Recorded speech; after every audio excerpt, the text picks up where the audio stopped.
all begins with the breath. And we add some humming. We can do a internal vibrational sound healing with our own voice.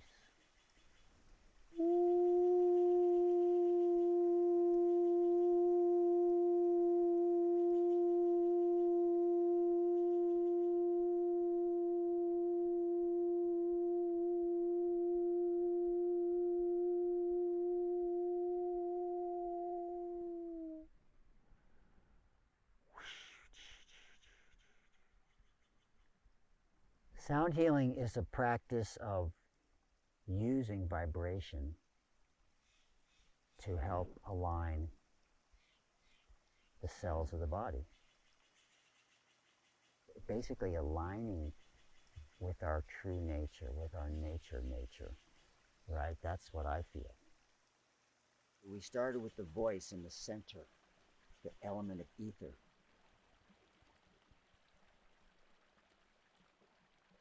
Now we move to east, the place of the sunrise, place of fire. And we use the rattle for clearing.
We move to the south, place of water, place of flow.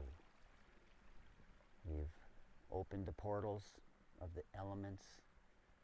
Now we're in the flow.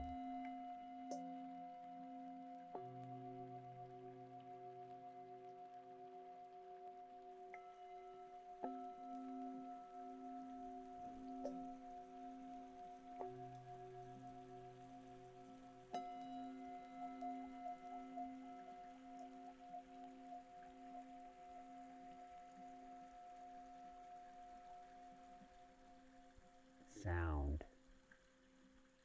Back in the 1970s, there was a lot of meditation going on. There were a lot of Indian gurus here, Satchidananda, Muktananda, Kriyananda, Yogananda, and I was kind of tasting all of them, tasting what they had to offer, and also we used to have these all-night meditations often, where we 24-hour meditations for special occasions, whether it was a full moon or a Lion's Gate or a New Year's Eve or something. There was a lot of those, and I was playing at that time with a woman who played Tibetan bowls, and we were calling it sound healing in the early 80s. We started that term. I mean, Stephen Halpern was using it in the 70s, and many people were using it, and so I was in that genre, playing the flute, and we had a duo, crystal Tibetan bowls and flute, and we used to call it sound healing in the 80s. We would do concerts, and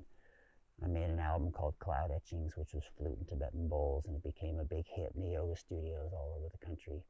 So back in the 80s, I guess, is when I was consciously starting to do sound healing, and all through the 80s I did that, and then I drifted away and got into more popular music with a band, and because the New Age genre came in. New Age pop, jazz, reggae, funk fusion, that's what we called it. So anyway, that was a little bit, the 80s was when I really started getting into it, and then I put it aside for 20 years and rediscovered it maybe 10 years ago. It sort of came back.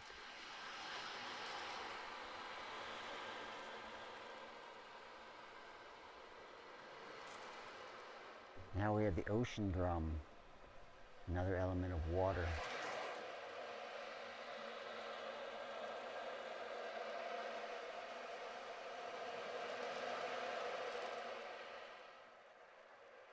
Now we move to the west, place of grounding, the earth.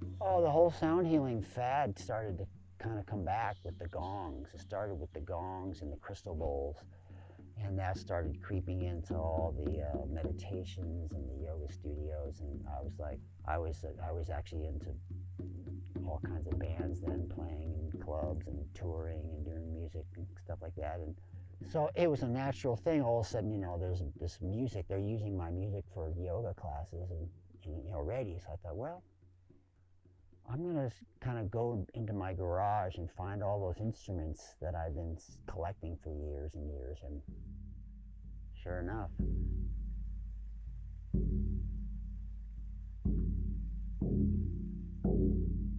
and the big drum I have is from Hungary, and I have Hungarian roots. So I wanted a drum that was kind of from the land of my ancestors. And I saw this big drum with a big dream catcher on the back, and I knew this was my big drum.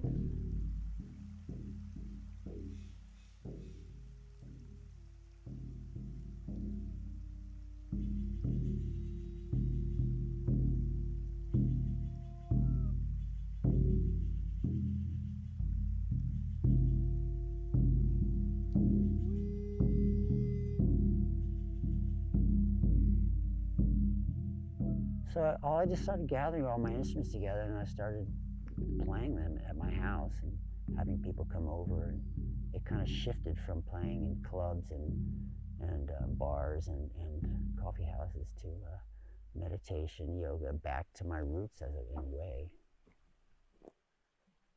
Moving to the final element, air, in the north, the place of soaring, freedom. The wings of a bird.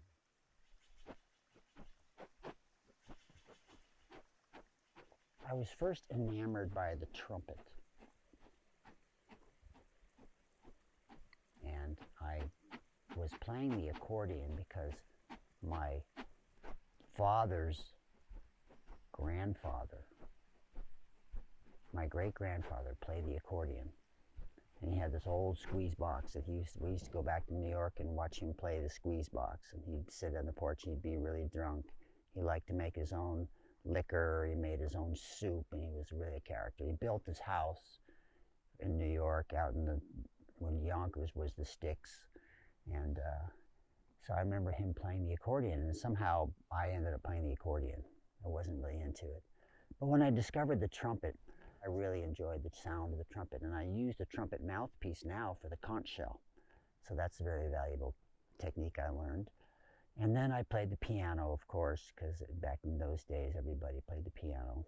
And I took piano lessons, so I was studying trumpet and piano and being in the band and all that stuff. So we come back to the breath in the north, place of the air.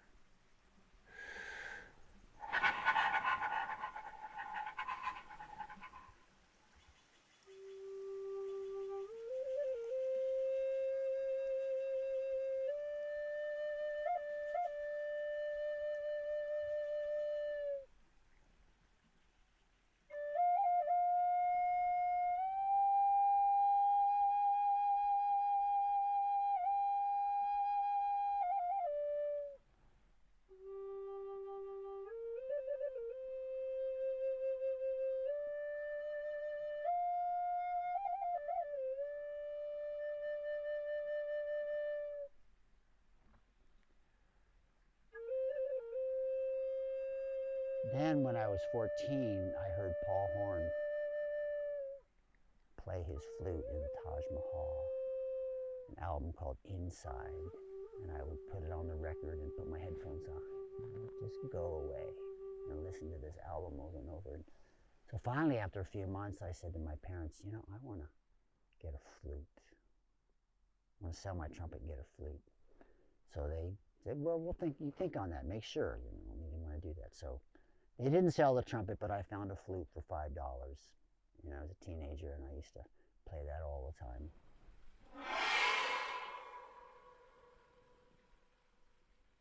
That's a little bit about how I started with music.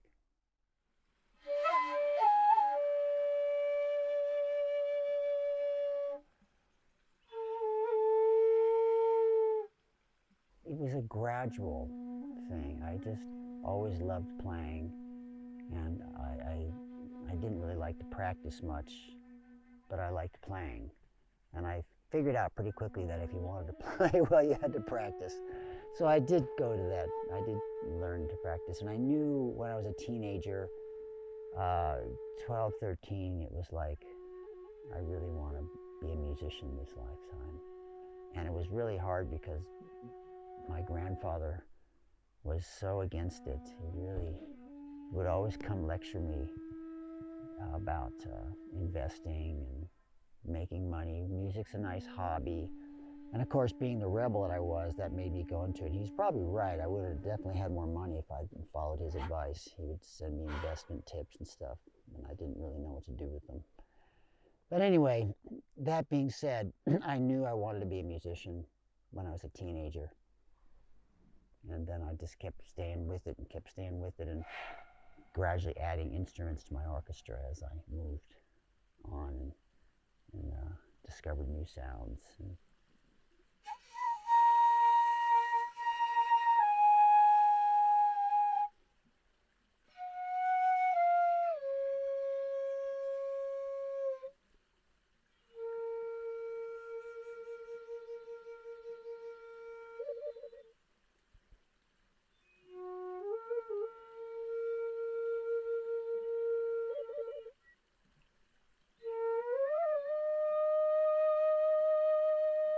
Sound healing's always been part of it, it seems like. It seems like I remember even when I was very young that people felt good after hearing music.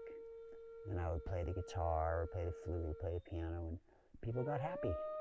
And I got happy. I was like, this is a pretty quick path to happiness, you know, or whatever. I wasn't thinking that consciously about that, but usually when you're a kid, you go for what feels good.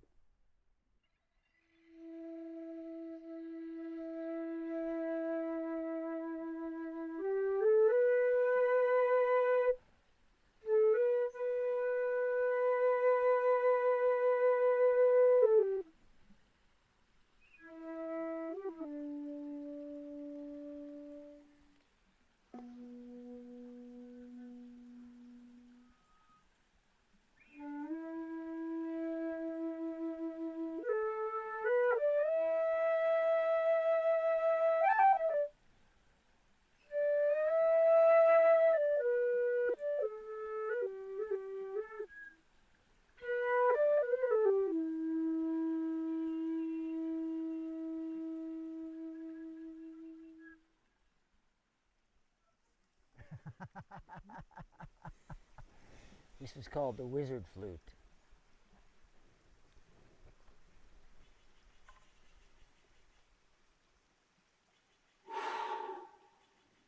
My wizard flute was a staff that a friend of mine made, and it was a beautiful piece of bamboo that he decorated. And one day I was carrying it around and I thought, God, there's a flute inside this thing. And so I took it back to him and we had some fun just drilling holes and drilling out the center and creating a flute out of it. And it was like, it became out to be a perfect F minor. Really, I love that thing. Just really playful, to have playful. I like homemade flutes that have a sweet sound, their own sound.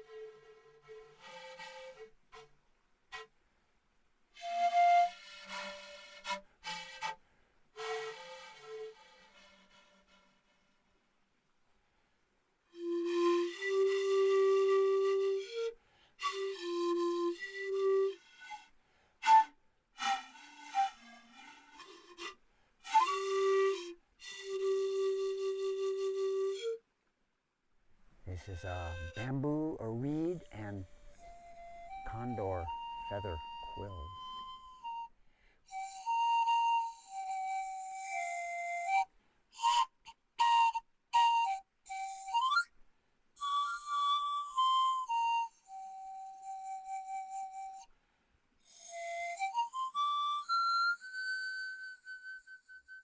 So I feel like that it's a combination of my Eastern European background with the Celtic, which is kind of both have their own mystical traditions, and living in America and studying a lot of Native American teachings.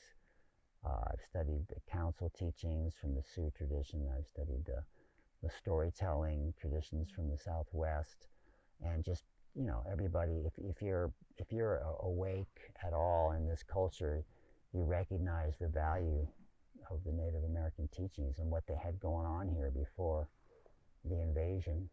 So I may have some of that infused, and I don't think I have any, quote, Native American blood.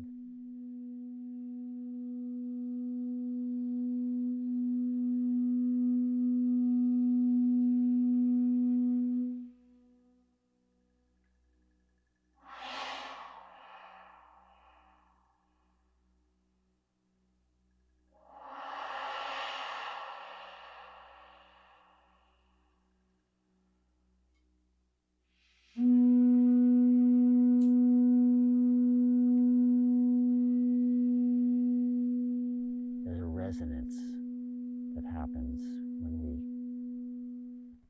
create sounds that are in tune with nature.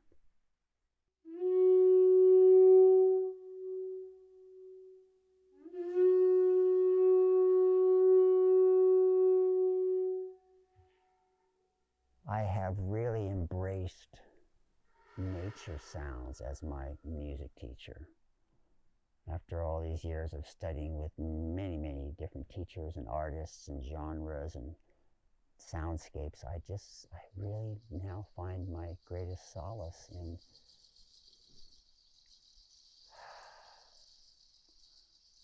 the creeks, the crickets, the ocean, the birds, frogs, the wind in the trees. And I spend a lot of time listening. So it's affected how I play music now. I play much more simply.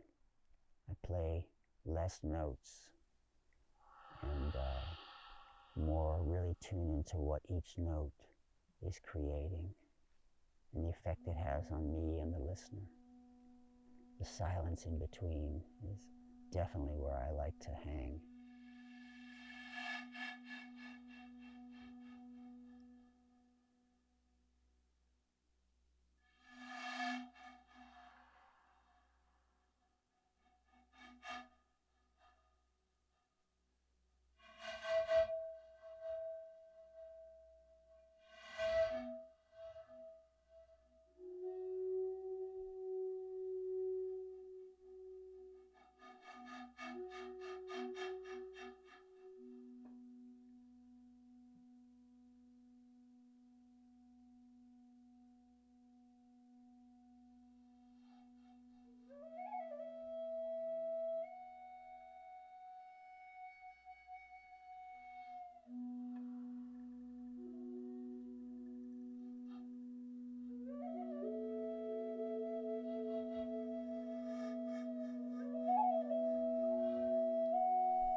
My name Bodhi came from the Osho ashram in India.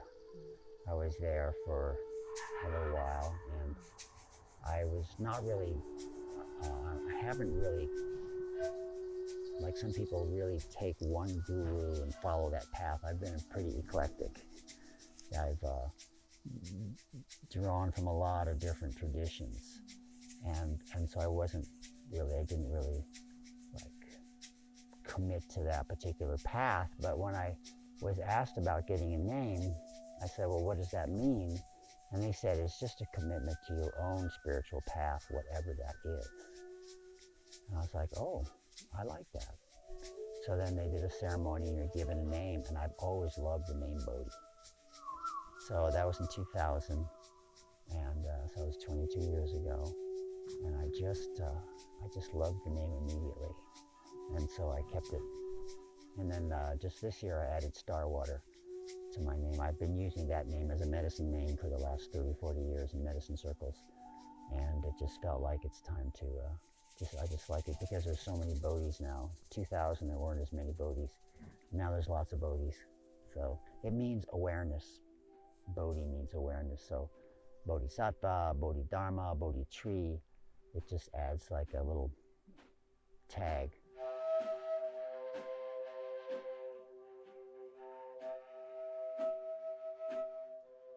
It just lands to me, and of course everybody's pet is named Bodhi, if you may have noticed.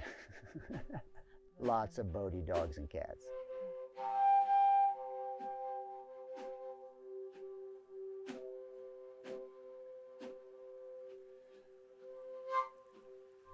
I applied for a job as a camp counselor up in the Trinity Alps, and so since Mt Shasta, the town, was on the way, I'd always come to Mt Shasta before or after the camp, and I started working at the camp through the 70s for a few years, and I'd always come back to Mt Shasta, and at the camp we had a little Vespers or an evening prayer time where we would all go up to this bluff above the camp and we could see Mt Shasta, tiny little Mt Shasta way off in the distance, and we would sing songs and read poems and share stories in the evening time right after dinner. It was kind of a camp tradition. And so I started coming up here and connecting with it, and just like fell in love with it because of the water and all the mountains, and I just started coming here a lot, and then I became a river guide, and I started working out of Mt Shasta for many years, working the Klamath River and the Rogue River and the Illinois River and all the river of the West. I was working for many years. So I kind of was circumambulating Shasta, as it were, coming in, honing in, and finally in 1990 I bought this place, the Soundscape Oasis, which finally in 2020 things got a little strange on the planet, and so I came back to Shasta and fixed it up and built the Sound Healing Temple and relaxed into a more being present here instead of just passing through as an adventurer, as a traveler, traveling the world and coming back to Shasta. But it definitely has always had a magic.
Well, I like to create the looping because it creates an orchestra.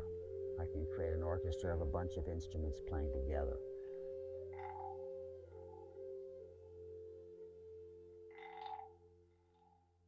I can't always tell what's happening with people when they're on a sound healing journey.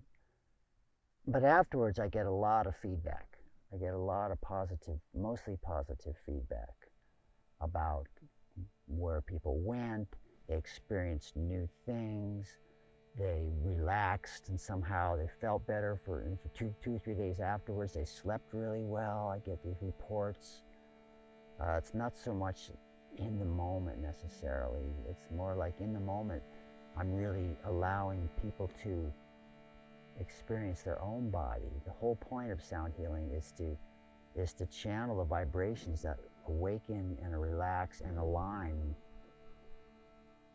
the energies within a person's body.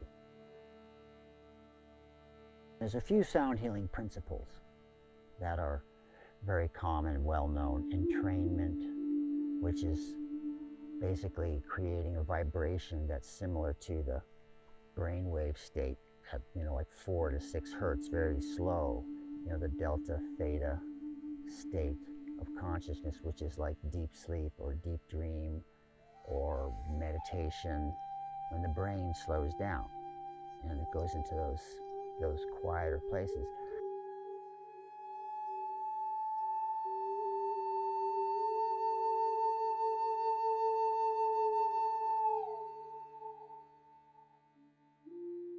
And the way you awaken that is through entrainment, through like pulse, very slow pulse, through a vibration, through a vibrato, through a drum sound, through the feathers, everything that can create that. Somehow that entrainment helps the brain to relax. So if you create that as a basis for your sound world, then the other instruments add like kind of color and dimension, and also help the brain stop thinking. Because if you can bring in vibrations and sounds that aren't necessarily familiar, it's when the sound becomes familiar. You hear a song, you know how you hear a song and all of a sudden you're in that place where you first heard that song. It reminds you of a person, it reminds you of a place, it reminds you of a time, it reminds you of a feeling in your body.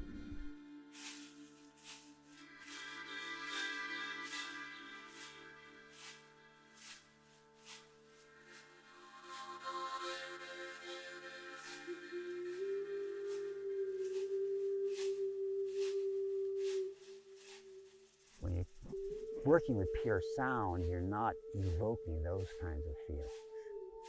You're invoking more of a completely here and now experience. And so you just relax and let go, and you go through different spaces. You might go on a shamanic journey. You might go to sleep if you need it. If you're exhausted, some people just fall right asleep because they haven't slept well in weeks. Some people will actually go into a meditation. Some people will actually start seeing visions and colors and animals, and start seeing like a movie of things happening with colors. So all that is part of just all the amazing things that our brain can do, right? These things that our brain can create with our eyes and our senses. And so using sound healing is a way to access that primal source.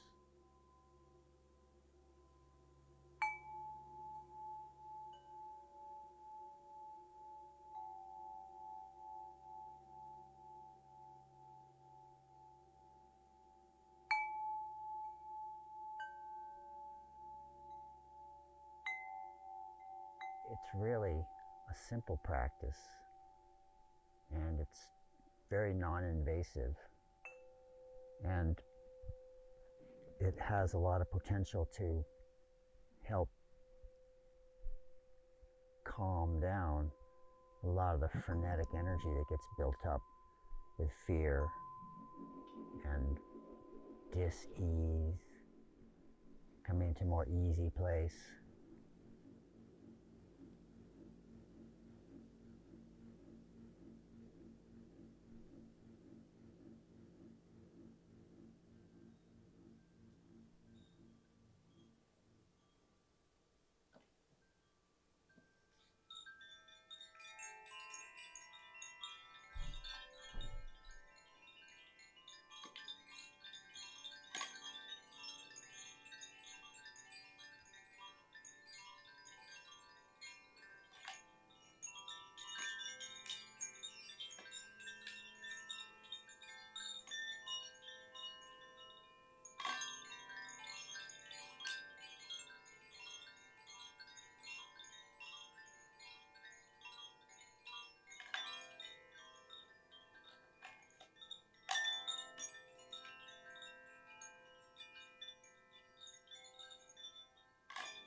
So I really invite people to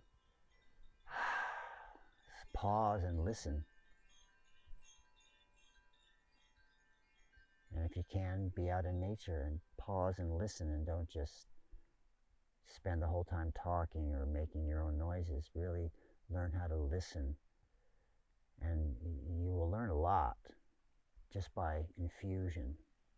You start to feel the melodies of nature, the natural rhythms of life.